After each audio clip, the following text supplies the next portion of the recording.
సనాతన ధర్మంలో తెలియక కొంతమంది అంటుంటారు, ఇంతమంది దేవుళ్ళు ఏమిటి, ఇంతమంది దేవుళ్ళు ఏమిటి అంటారు. ఇంతమంది దేవుళ్ళు కాదు, ఇంతమందిగా ఉన్న దేవుడు. నేనే పరబ్రహ్మను కురుశ్రేష్ఠ, నేనే సత్యాన్ని, జ్ఞానాన్ని, ధర్మాన్ని.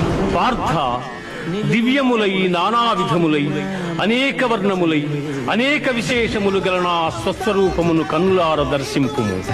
దేవా, ఎల్ల దేవతలు, ఎల్ల ప్రాణులు, బ్రహ్మాదులు, ఋషీశ్వరులు, వాసుకి మొదలగుగా గల ఎల్ల సర్పములు నీ యందు నాకు గోచరమగుతున్నవి.